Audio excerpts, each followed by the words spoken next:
Welcome, global people. Another culture moment with a culture guy. I came across an article on Harvard Business Review, and I have to look down to actually read the headline. It's called, "Are You Sugarcoating Your Feedback Without Realizing It?"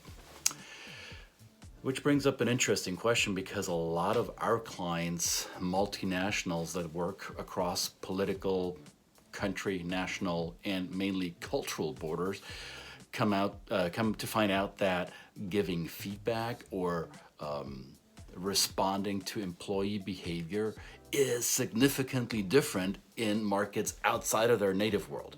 So the article goes on to state that many managers who give feedback to their team suffer from a cognitive bias, which is called the illusion of transparency, meaning they believe, the managers who are giving feedback, they believe that they are being really transparent and accurate in how they deliver what they consider to be honest feedback to their team members.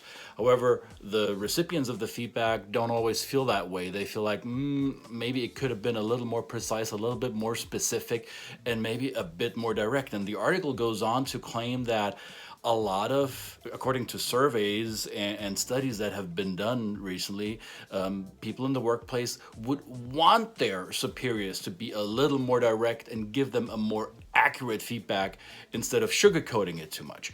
Now, for me, that begs the question, are you really sure about whether this would apply anywhere in the world, or is this just for the US? And it's kind of funny because my colleague and dear friend Annie Molinsky and I also wrote an article for Harvard Business Review a while ago about how to give proper praise across cultures and how to give proper feedback. And I think it's really important for anyone working in a global context to understand that what level of directness or sugarcoating you find appropriate in communicating with your team members, with your employees, with your, well, with the people that you work with, that really depends on which culture you're operating in. There is no blanket solution to this. It also depends on the personality type. What if you are a very action-driven individual and a straight shooter, and your recipient is more of a nurturing kind and is not very open to having a straightforward feedback or response? All of these factors matter, and it's not just simply the illusion of transparency that's going to get your feedback all whacked up.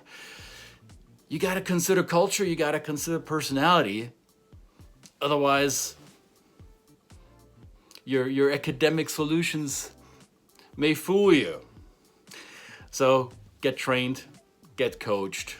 You know the drill. You've heard me say this before. Check it out, Harvard Business Review. I'll post a link just so you can read it for yourself. I'm interested to hearing your comments. How has it been working for you, the feedback solution? I think we're entering that time of the year now, aren't we, when all these performance reviews are up. So consider it. Check out the link. I'll also post the link of the article that Andy and I wrote, and I'm curious to hear what your experiences have been. Thank you.